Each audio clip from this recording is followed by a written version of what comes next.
The following audio is via a Skype call. Welcome to the Dr. Pat Show. Talk radio to thrive by. Powerful, inspiring, and coming to you live, bringing you stories of people like you and me, busting through and living life full out. Get ready to dare to wonder what your life would be like if you knew you could not fail.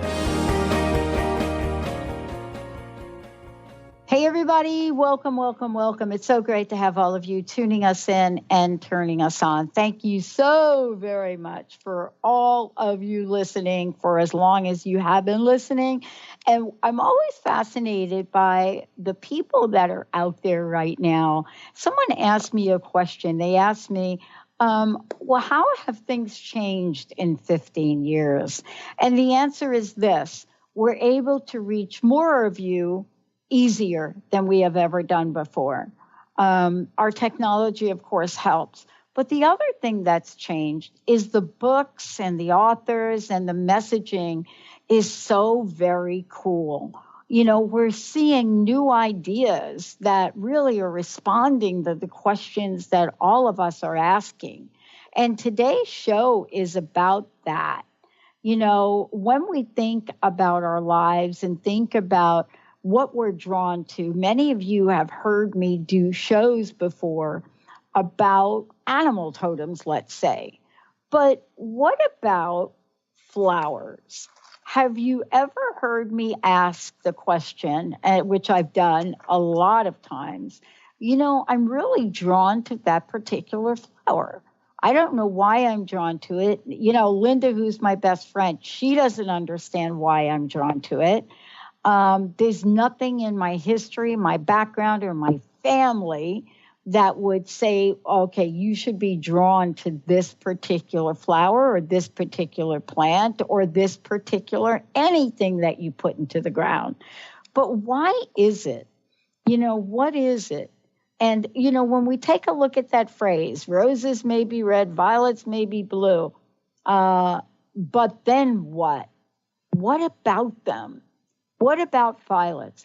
And why is it that Linda so absolutely loves these beautiful purple iris? What is it about that? What's the attraction? What does it mean? And how do we, in our everyday, connect the dots between meaning and beauty? Joining me here today is Cheralyn Darcey, and she has got a fabulous book that we're going to talk about, but she is one of Australia's leading floral experts, and she has given us the ultimate comprehensive guide to more than 1,000 flowers. And this is where we're going today. It is the book that somebody needed to write, because when you ask the question, what does this mean? What does that mean? And is there a special symbolism in it? Nobody had the book. Cheralyn, great to have you. Thanks for joining us here today. Thanks for having me. Thank you. You know, so this book, FLOWERPAEDIA, right? Mm-hmm. Mm-hmm. Some people say FLOWERPAEDIA. They want to call it a FLOWERPAEDIA. And yes. Whatever you call it, it is a book that is an encyclopedia of sorts that will give people meaning and messaging to their attraction or non-attraction, everything from soup to nuts in this book. What a work of art you've put together. Thank you. Well, it was the book I couldn't find. And I guess, and it doesn't sound as sexy, but it is a language of flowers translator, because the first half you can look up the meanings of flowers. Like you could look up something like congratulations, which is quite simple, or something like innocence or abundance. And you can find the flowers with the botanical names as well, because our common names change across, not only across countries, but across areas as well. And I've tried to make the book suitable for everybody wherever they are in the world. And so I've put those botanical names in as well. So that's the first half of the book. And then the second half of the book, it lists the names alphabetically of the flowers, the common names, with the botanical names. So you can look up things like, what does violets mean? Why does my best friend love irises?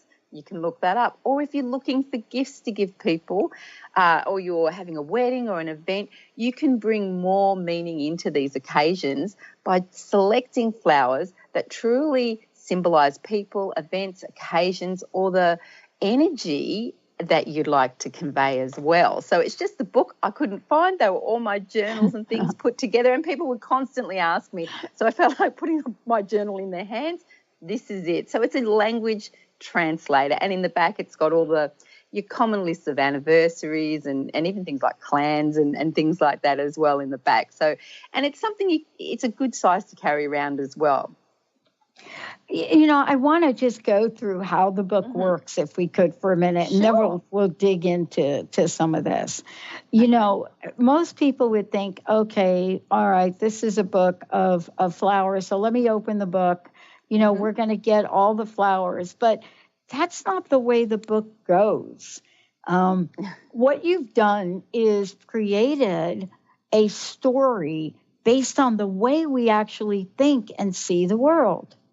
Well, right? This goes, yeah, absolutely. And this is, and people will say to me, how can I learn the language of flowers? You already know it. It is within us already. It's just that we've forgotten, because most of us live in cities in the Western world, and we are somewhat divorced from where flowers come from, what they actually mean, our seasons. We see flowers wrapped in plastic down at our store, our vegetables this way. And so we're a little bit separated from these sorts of things. Way back when, when we were foragers and hunters, we had to know. It was vital to our survival to know when flowers came, when seasons came, and the people who could understand this the best would survive the best, because flowers do have that emotional response with us.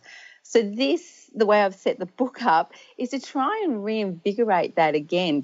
And this is the start of the conversation. As you said, it's 1,000 flowers, Dr. Pat, but that's not all the flowers in the world. But I've tried to make a good cross-section, and as you said, like a story and the start of the conversation. I really want people to start exploring more flowers and to look at this as their starting point, even though it is quite comprehensive and a good cross-section. Well, you know, I was really struck by it because I started to look things up. You know, I started to think, okay, let's look up some flowers. Let's look up some meanings, you know, and then once you start looking, it's like you cannot put the book down. So before we get going, first of all, I want to ask you this question. How can people get a copy of the book, and how can they find out more about the book and find out more about you? I'm gonna make sure we tell folks throughout the show today, because sometimes I get caught up and forget. Oh, thank you. Well, most things you can find on my website. So it's my name, CheralynDarcey.com, Darcey with an E in it. And I've got lots of links there to places all over the world where you can get my book from. I know FLOWERPAEDIA is released on the 1st of May in the United States, and throughout the world in Australasia it's already out, and in Europe as well it comes out about May as well. Barnes & Noble, Amazon, Wisner Books in the USA are my publishers, and Rockpool Publishing in Australia. And all your good bookstores should be able to order it in, because it is traditionally published and released as well. And also my publishers, you can contact them. I know a lot of stores sort of go to them to find distributors as well. So that's where all that information can be found. Good, great. Okay, so let's start out with a little story. Sure. So I have a couple of, I love flowers. I like, you know, this time of year especially.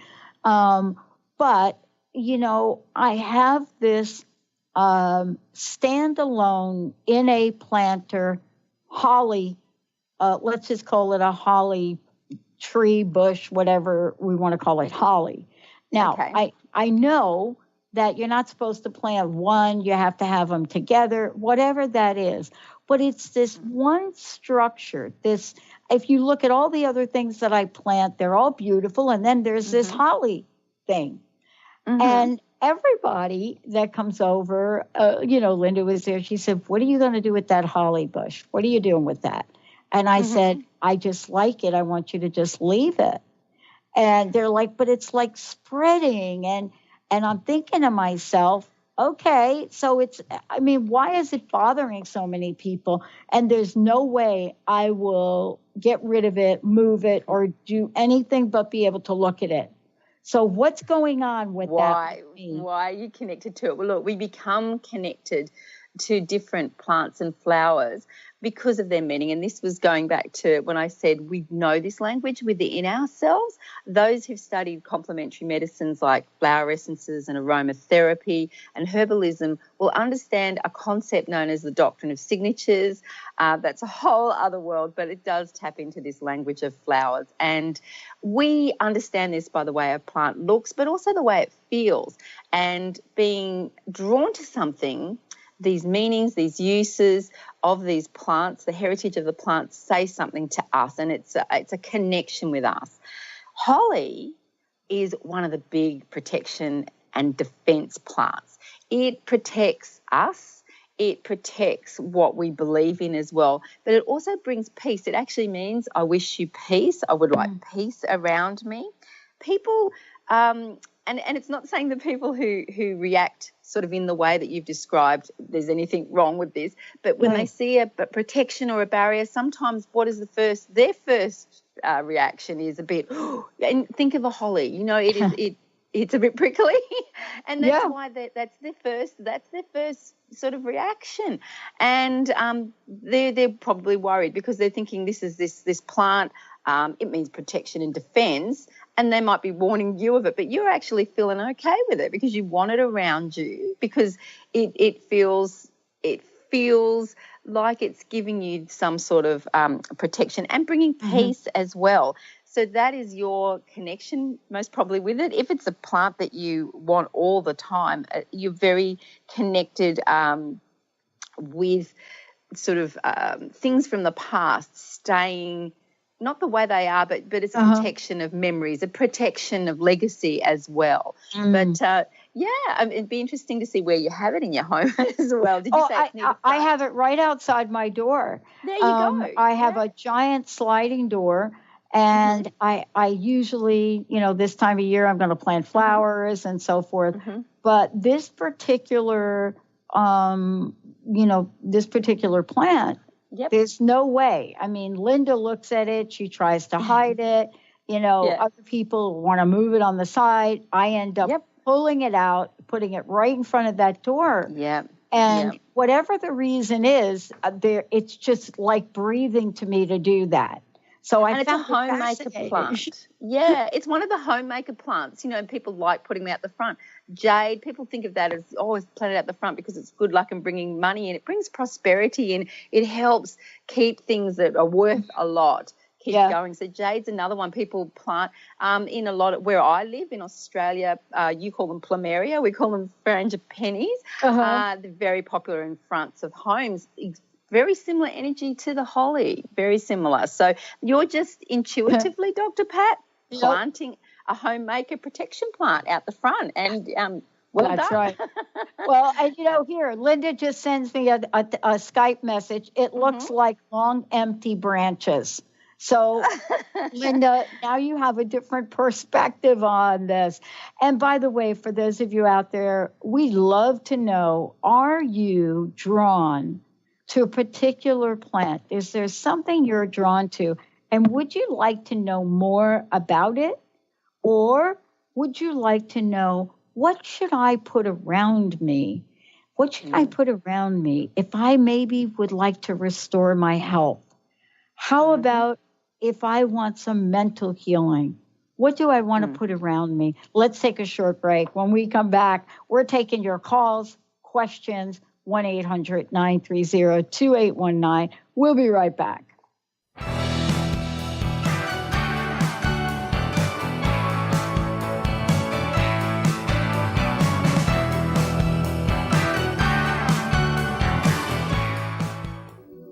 Have you ever wondered if there's a way to heal the deep, hidden inner issues, wounds, beliefs, and traumas? The journey into spiritual healing engages people in all areas of their lives to heal themselves and others.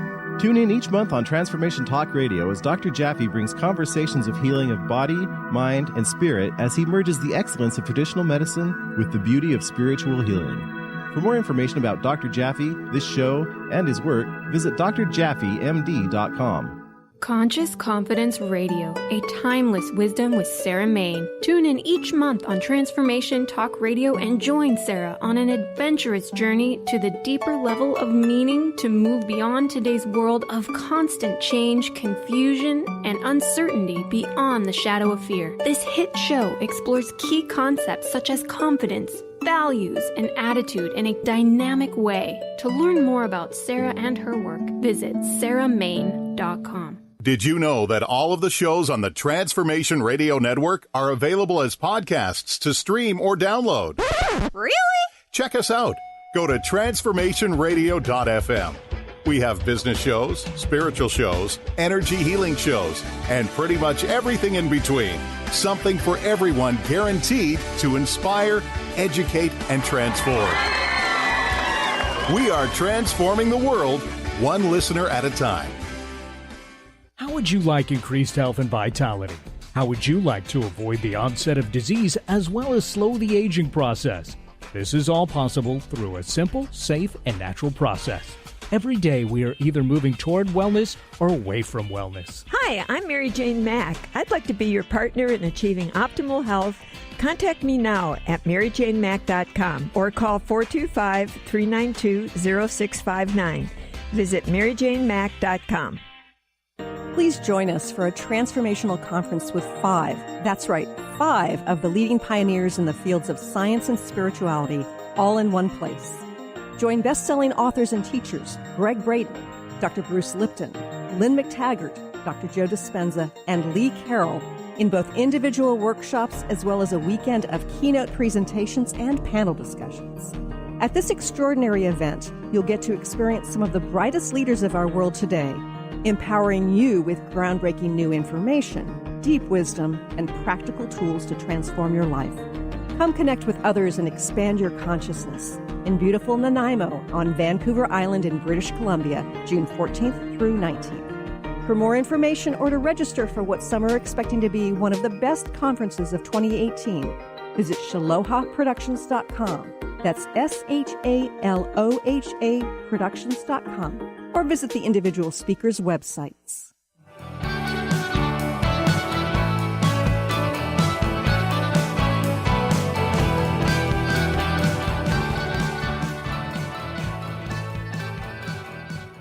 Hey, everybody. Welcome back. Welcome back. For more information about us, please go ahead and find out more at thedrpatshow.com. And we're taking your questions. We got a bunch of questions coming in. I got one coming in from Linda here. And 1-800-930-2819. And Nathan will grab your call and we'll get you on air so you can, pretty much ask Cheralyn your question. The book is fabulous. I love the book. Linda's question is, what do iris say about a person, any color or size? I don't know what that means, Linda, but she does want to know about the iris because you and I were talking about it. And she, the ones that I see her get are these purple ones. I don't know which version of them, but they open up beautifully. They're ruffled around the edges a lot of times. And these would probably be our blue flag irises. That's what they'd be. But all irises overall are the creativity flower. They connect very heavily with creativity, releasing blocks, making things happen as well. Now, your irises are the flower that we see in the fleur-de-lis pattern in heraldry, and it means faith and honour and loyalty as well. And people that are really connected to them usually see they have a lot of artwork around of irises. They sort of repeat the pattern a lot, even in they're just drawn towards it. It's amazing the people I've met who love irises. And then when I explain the fleur-de-lis pattern, it looks like the little spike with the two curly things out on the top of railings and things like that, and you see it in textiles, and they'll be like, I didn't even know that, but I like that pattern. And because they're connecting with that energy of that flower. But they either they're very creative themselves, or they celebrate creativity. They're drawn to it. They love collecting art. They love going to galleries, listening to music. It's a form of creativity. Even cooking. You know, they're very drawn to those sorts of things. But you always find people who like Horuses are very loyal people. They have strong faith. And they're very honourable as well. Or any sort of chink in those sorts of things disturbs them a lot. So if they fail themselves, they're quite, in any of those ways, it quite upsets them. But and they're very inspirational people as well. I find they're inspiring to be around. There's something about them that inspires and uplifts you. So yeah, they're Iris people. Well, and it's interesting because different people like different things. You know, we think when we think about, somebody's taste of landscaping, gardens, flowers, plants, whatever that is, that you think about what they like. And, I don't think there are any two people that are like. No. But there is, you can tell sometimes that these things are passed down generationally. So, for example, like Linton rose. Now, I never heard about a Linton rose. It's not like a regular rose that you would cut from the stem and buy for somebody. It's a different kind of rose. And it looks very different. And so I was curious, what is it actually even in the rose family? And what is the meaning of that? All roses, anything that has the name of rose in it, has the similar energy of they're the highest vibrational flower. They have a very strong connection with us. All roses go back, actually, they started in China. That's where we find them to start with, and they've spread throughout the world. And we're attracted to them because they're very good healers. They're very good connectors of all of us, and you can see the way we put them in our gardens. We surround them with ourselves. We use them all the time in our different celebrations as well, and they uplift us and connect us in different sorts of ways. Now, what you're talking about is a Linton rose, even though it has that name in it, and it still connects us in those sorts of ways. Most people would know it as the hellebore. That's what they would call it. Right. And it's a flower that connects with mental healing. It supports us through making things sort of a little bit more clear for us as well.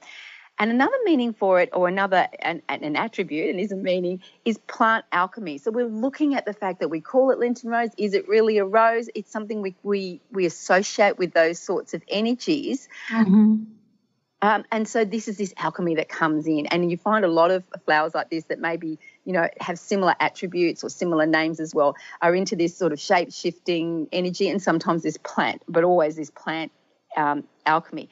Hellebore has a very long folklore history as well. Yeah. It's used in people who practice magical or spell work, and it comes up a lot in these sorts of things. It's used in sort of exorcism and banishing spells and things like that as well.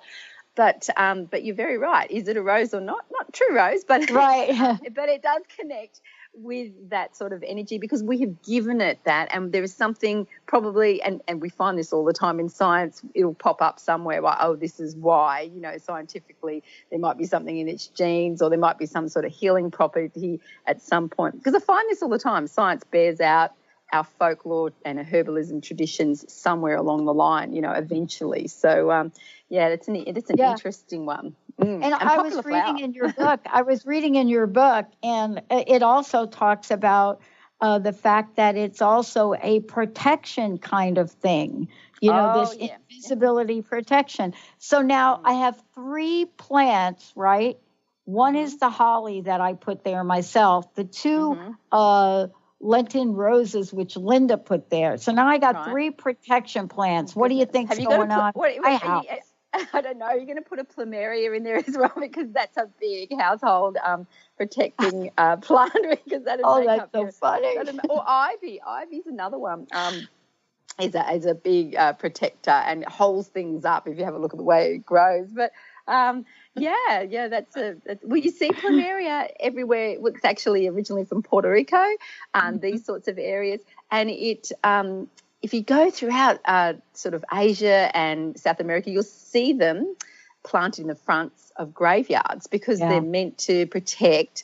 They're beautiful. I love them. Protecting plant. You know that if this is it, they're beautiful, and in a lot of Asian different religions, the monks, you know, they tap on them in the morning to wake them up. I think that's such a beautiful tradition, and I have one at the front of my house, and I do it every morning. You have to be careful because, you know, they're quite fragile, their limbs. You give them a little tap every morning, and it is amazing how much better they flower. So there might be a science angle to that, but no, I believe I'm waking my plumeria up every morning to get to protect me. So, Oh, this is so great. When we come back, we're going to talk now more about this other aspect of the book.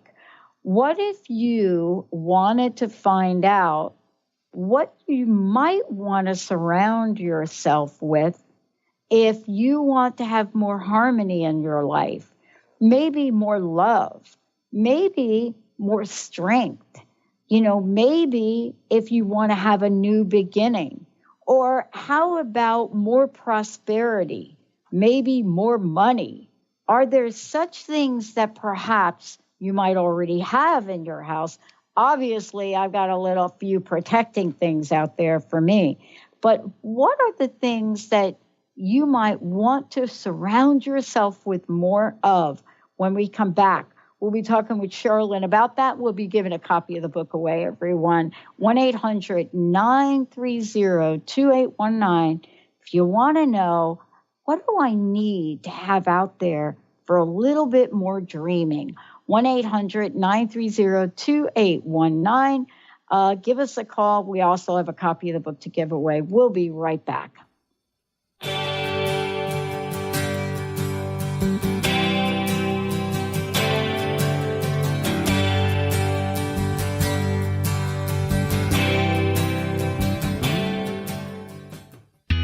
Hi, I'm Barbara Scheidegger, clinical hypnotherapist and founder of Swiss Hypnotherapy.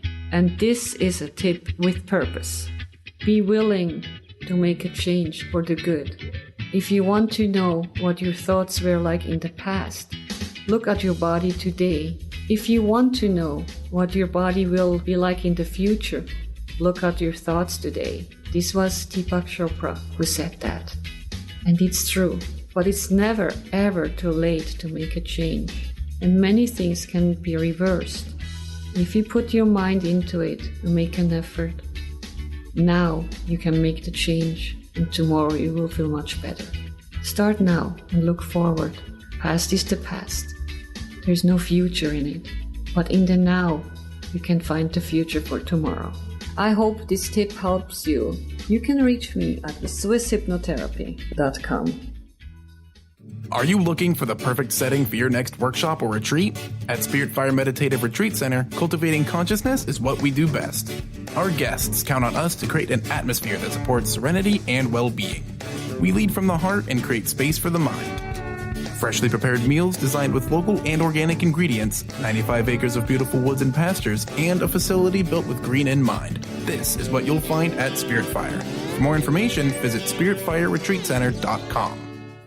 Tune in to The Jen Royster Show, intuitive guidance to inspire your life, each Thursday at 8 a.m. Pacific and 11 a.m. Eastern on transformationtalkradio.com. This amazing show is an inspirational hour that will take you on an epic metaphysical journey to discover the spiritual approach to life's greatest challenges. Dr. Jen is an internationally known intuitive counselor, spiritual teacher, and energy healer. Call in for intuitive readings and visit jenroyster.com for more information. Calling all moms, it's time to awaken your vibrant, intuitive, loving self in every area of your life. Join host Debbie Pokornik as she shares thoughts, stories, and tools to help you stand in your power. Listen to Vibrant, Powerful Moms helping everyday women create extraordinary lives. Mondays at 2:30 Pacific, 5:30 Eastern. For more information about Debbie, visit empoweringenergy.com. That's empowering with letters NRG.com. The Truth is Funny. Shift Happens with Colette Marie Steffen is excited to welcome Karen Benton as a monthly guest host. Tune in on the third Wednesday of each month at 8 a.m. Pacific Time to regain confidence and trust in your capacity to create change in your life, your health, your family, and your well-being. Karen Benton is a mother, nurse practitioner, certified body talk practitioner, Franklin Method instructor, and owner of Limitless Living LLC. For more information about Karen, visit KarenBenton.com.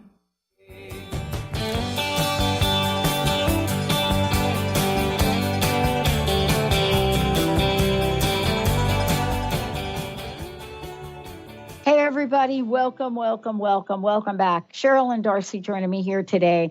Great book, FLOWERPAEDIA.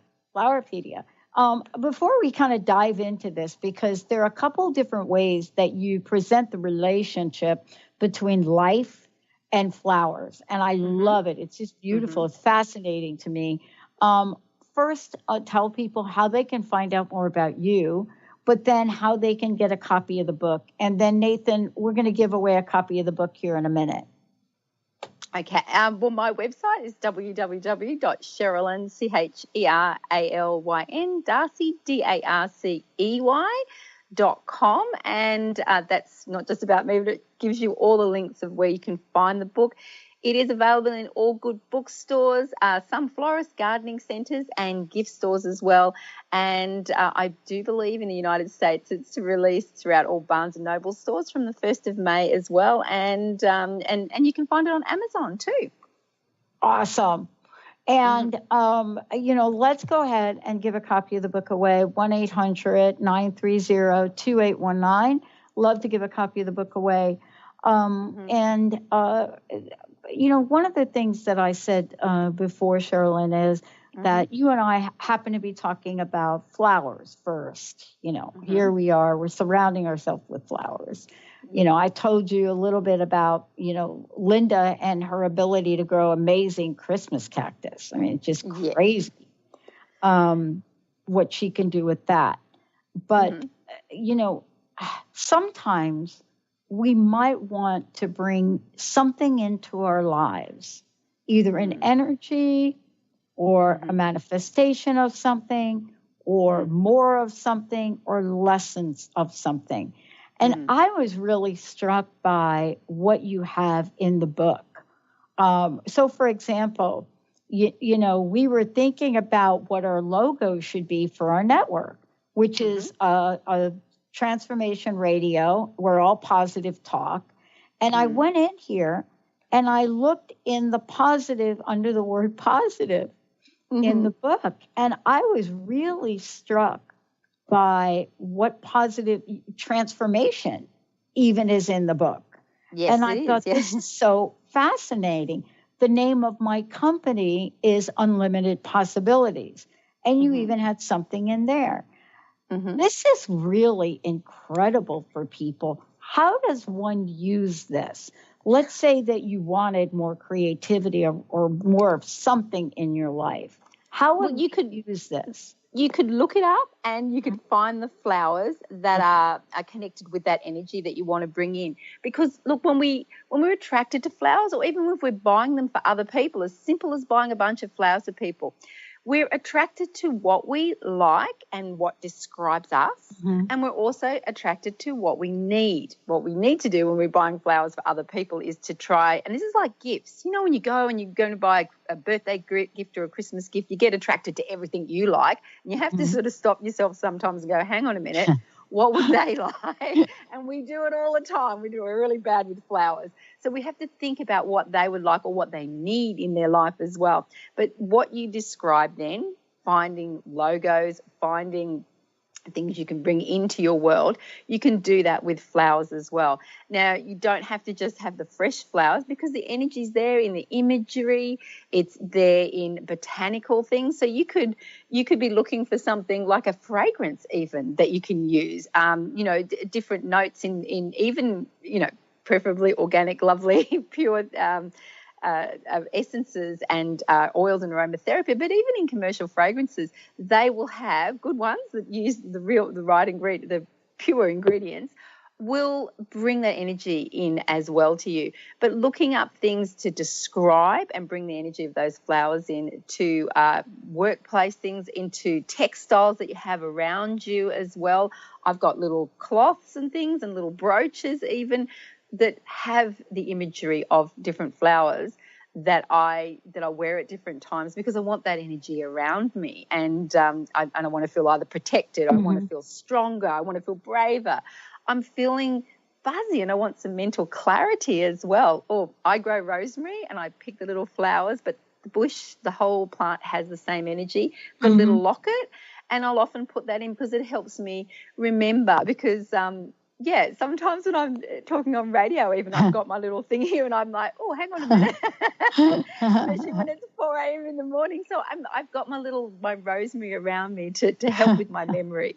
And there's therapeutic qualities to this, but knowing the flowers and looking them up in a book like I've written. I mean, this is the book. I wrote it because I couldn't find it, basically, because I had bits of information in my head and in my journals, and I thought, gosh, it'd be good to have a book that you could just look up these things either way and to bring them in. So you can use this for all the things you describe, but also planning events and creating things. My daughter's actually a tattoo artist, and they have a copy in their shop in Sydney, and because people come in and they're like, I like a floral tattoo, but I want it to mean something. They look up the meanings of different flowers, or the people say, I like this flower. What does it mean first before you tattoo it on me? And they look it up and say, look, it means this and that. And they're like, okay, hang on a minute. Yeah. And it's a good thing. And it's, she said it's great. She said, Mum, we used to look it up on the internet and would find conflicting information, as you do sometimes. And she said, this is great. We just go get the Flowerpedia out and have a look. So people can bring the real language of flowers, reignite it. And as we've been talking, Dr. Pat, you've been saying, look, it means this and that makes sense. It's not about this is a definitive answer. This is starting the conversation, and people nod all the time and like, oh, yeah, I get that. I feel that about that person who likes the flower or why I liked it. So, yeah. One of the things that I wanted to talk to you about is I love that we can look at things and we can think, okay, wait a minute, I am really drawn to something, but if we want to shift energy, let's say, and that's really what I was talking about before. I was talking about shifting energy. Plants are living, breathing things. Yes. They're living, they really are. They're alive, they're growing, they have an energy of their own.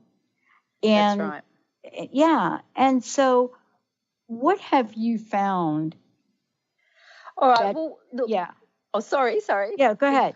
Go ahead. Oh, look, and what you're describing there is they're busy doing their own thing. They connect with us because they need us. We're a seed dispersal mechanism for them, and we will plant them. The more we're attracted to them, the more we'll plant them. There's wonderful work by an author and documentary maker called Michael Pollan, and he has made a book and a documentary. It's called The Botany of Desire, and I'm sure some of the listeners would have heard about this, and it's about this relationship, this ethnobotanical relationship between the two of us, between plants and nature. So we help them. So you're right, it's a living, breathing mechanism, but they've got roots. They're where they are. They need us to help. If we want to shift our own energy, connecting, finding out the meanings, connecting with the energy of these plants will help that. Because, for example, let me think of a really good one. Okay, recently, I had a male friend in my family that was going through a really bad time. and having just absolutely, very, very difficult and challenging times. And it affected me. It affected a lot of people greatly in a very negative way. And it was how to shift this energy. Now, me, you think, and this is it, I say it's like the tradesman, it's like the plumber, they're helping everybody else and they forget about themselves sometimes. Heal thyself first. Right. And I was really wound up in all of this. Now, it's not the season really for sunflowers in Australia. We grow them everywhere. I grow them as well. And it's funny how they can nudge into us. Now, I should have straight away gone and found sunflowers, male healing, male energy, strength, for females as well, but it brings that real sort of strength and family unity right in there, and it helps change things for a better tomorrow as well. So that's what I should have done and sat down. But it was quite funny. I was walking through my shopping centre, just a local little strip mall, and this little florist that's there, they're gorgeous people, she had one bunch with magical three sunflowers sitting in there. And I saw it and I went, oh, duh, thanks universe, thanks flowers. And I grabbed hold of those and that was good. So in situations like this, just having them around, and if we can't find the sunflowers, drawing them, putting an image around us to shift that energy and to bring, because this male needed to be stronger, courageous. We all needed to be as well. And doing this is what we can do. The same as what I said with flower essences and aromatherapy oils and that, bringing that in. So finding not what we like, but what we need. This is the thing. So, and understanding why we don't like things. I'm not a fan of gerbera daisies, I'm really not. And it's interesting. Me either, right. And here we go. Well, I'm glad you said that because I didn't want to just talk about it. Well, I don't know why I'm not. Well, okay, have a look at a gerbera daisy. Usually they need a wire to hold them up. And even if they grow in your garden, they're very fragile, even though they're bright and strong looking. But, just a little tap and they'll just snap. They mean desire and pleasure, but fleeting. Now, I'm just, maybe it's the Leo in me. I'm like, you're with me forever. That's it. I'm loyal and I like that about people. And I have to understand that sometimes pleasure and sometimes delights are fleeting, and that's okay. So bringing gerberas into my life can help me understand and help everyone understand that energy, that it's okay. Don't be scared of it. Maybe there's something, I need there as well to understand. But, finding the flowers, the meanings, and bringing those into your life, the things that you need. I agree with you. So I stopped trying to bring them in to hold them up. So now I bring them in and I cut them and I put them in Japanese floral arrangements in a little frog. I put them in a little frog, little ikebana design. Let's go to the phones. We have Jessica calling into the show. Nathan, Jessica. Hi. How can we help you here today? I bet you got a question. I do. I'm loving this topic, and I'm super curious because I'm very into tulips, and I want to know what that means. Tulips. Well, we were just talking briefly about roses before. Look, most people think of roses as being the love flower. That's what you give people when you're in love. But tulips really are your big love flower. They're about desire. Throughout history, there's been 2 empires that have just about fallen. Well, they have, because of tulips. But they mean confidence as well. People who are born under the sign of Aries are usually very, very connected with tulips. It's a very grounding plant, but it's also adventurous. It's a duality there with tulips. They're a bit funny. It's a grounding plant, but people they'd like to be adventurous, very confident. If you want to bring confidence into your life, if you want to bring more love as well, tulips are the flower for you. But you liking them so much and orderly, that's what I was going to say as well. They're very orderly. Look at the way they're planted. But you will try to do things and bring things into your life that maybe might seem impossible. It's the story of tulips. They grow in places where people assume they're native to. Most people think they come from Holland. They do not. They're actually from the Middle East, and it takes a lot to grow a tulip actually in Holland and places like that. So, yeah. So you've always loved them? I have. It's always been the flower that I just am drawn to the most of anything. Okay, yeah, and it would be good to have. Well, you obviously have them around you, because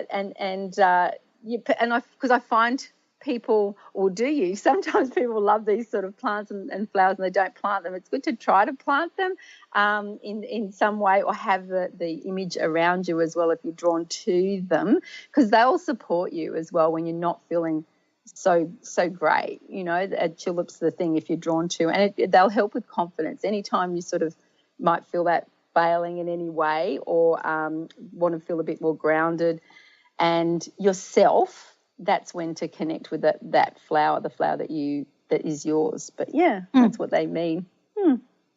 There you go. Wow. Are you planting any in the ground at your house? I'm going to now. Yeah. Wow. Thank you for calling in. Thank you. Okay, so I found the picture of this plant that I was telling you about during the break. I've never heard of it before, and you don't see it. This is the only place I've ever seen it. And its name is ESPICIA, exotic angel houseplant. What the heck? ESPICIA. Well, this is the beauty of botany and hybrids. So yeah, no, it's an exotic angel houseplant. And you know, it's funny because I have never seen it anywhere except this one place. And so it's fascinating, and it thrives there. What do you say to folks like me that are drawn to something, and no matter how hard we try, we just cannot get that thing to grow? Is that a message that is really? It usually is. It's like, stop it. That's what I want to say. Just stop it. There's obviously something there. Look, I'm a gardener as well, obviously. You know, you have to be able to garden to connect as much as I do. I'm a bit of a flower nut and a plant nut. But, you know, gardening-wise, probably there's something in your environment that's just not right for it, even in your little micro environment as well. You're trying to grow something as well energetically that you probably don't need. You might have enough of in your life anyway in other ways, or it just might be something that's bad for you, you know, like we might want to eat chocolate every day and have it surrounding us, but we probably shouldn't. So there might be something about the plant. Now, the one that you've just told me about, this little plant, and I was thinking, I don't think I've ever heard of it called, you know, the angel house plant. But this is the thing about the world, and it's the wonderful thing that, you know, we can connect like this. So I've looked up its botanical name, and I know it as Suomi. That's what I know this plant as, and it is a little tropical type of plant, and it. Look, I'm sort of thinking, whereabouts do you live, Dr. Pat? I live in the Pacific Northwest. Yeah, and it seems to be growing in this place down the street. And it doesn't get direct light. It gets light that comes in from the skylight. Yeah, it just sits there, and the place is warm. My place is warm, but it's like crazy thriving. It's got these hanging like leaves off it, and it's kind of viney, closer to the root. But I just thought, why do I like this thing so much? Right, okay. That actual plant is one of the abundance plants as well. So people like to connect with it when they want more abundance as well. And that's okay. That's a good thing to have. Perhaps though in that particular plant, it's not quite good for you. I'd be going and looking at maybe begonias. That's something similar. You know, it's like where I live, I can't grow what you call peonies. We call them peonies. And that's a sad thing. And I've tried, and it's like, they're just not going to damn well grow. But the meanings of them, and maybe I don't need as much luxury around me and pampering as I think I need, because that's what they connect with as well. But there are other plants and flowers I could have instead of. Funny. It's funny you say this because I brought the clipping to the office, and I decided I'm just going to stick it in the dirt over here of one of these other trees, and it loves it here. Yeah, there you go. I found that interesting, right? Maybe that's where it needs to be. Exactly. Now that the energy needs to be at work. Yeah. Yeah. You might have enough abundance at home. Exactly. I got another question that came in.